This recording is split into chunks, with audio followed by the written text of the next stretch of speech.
Hello everybody. Hopefully you guys can all hear this.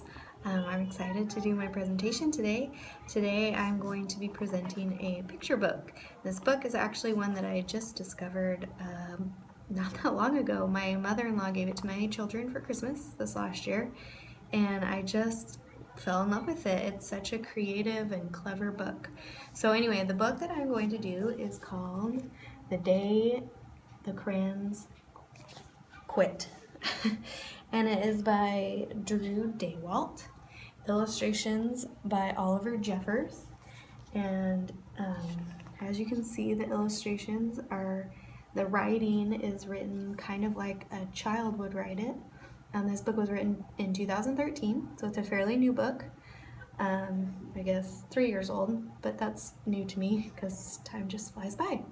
So anyway, in this book, we meet in the beginning the little boy, and we actually don't ever see a picture of him, but we know from the beginning of the book that his name is Duncan, and he gets a stack of letters on his desk. It says, on one day in class, Duncan went to take out his crayons and found a stack of letters with his name on them.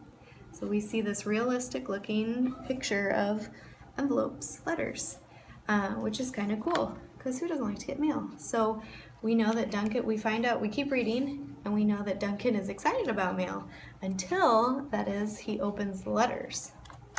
And each letter is a letter from one of his crayons.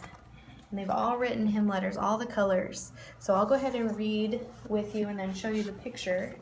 So this first letter is from the red crayon. And he says, "Hey Duncan, it's me, Red Crayon. We need to talk. You make me work harder than any of your other crayons. All year long, I wear myself out coloring fire engines, apples, strawberries, and everything else that's red. I even work on holidays. I have to color all the Santas at Christmas and all the hearts on Valentine's Day.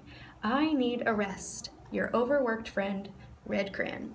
And then we see the pictures are actually pictures that a child would draw, which I really love about this book because my kids just thought it was great and wanted to go and pull out their crayons and start drawing all these different pictures. It goes on to have different letters from each of the crayons. So the next letter is from purple, and then he's got one from light brown. Well, here's what the light brown crayon says. This is what he looks like. He's kind of sad. And he says, "Dear Duncan, I'm tired of being called light brown or dark tan because I am neither. I am beige and I am proud. I'm also tired of being second place to Mr. Brown Crayon. It's not fair that Brown gets all the bears, ponies, and puppies while the only things I get are turkey dinners, if I'm lucky, and wheat.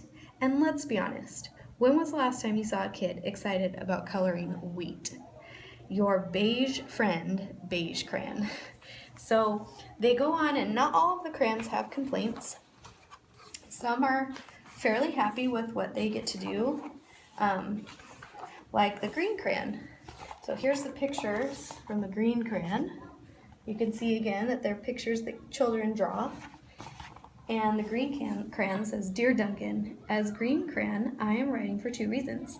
One is to say that I like my work. Loads of crocodiles, trees, dinosaurs, and frogs. I have no problems and wish to congratulate you on a very successful coloring things green career so far. The second reason I write is for my friends Yellow Crayon and Orange Crayon, who are no longer speaking to each other. Both crayons feel they should be the color of the sun. Please settle this soon because they're driving the rest of us crazy. Your happy friend, Green Crayon." So as it goes on throughout the rest of the story, he reads all these letters, and after he reads all the crayon's letters, he decides to try and solve the problem. So if you want to know what or how he solves the problem, you'll have to pick up this book and read it. But I also really love this book too because it helps the younger kids who can't read learn their colors, because each one has a different color. So anyway, I hope you like the book. Thanks.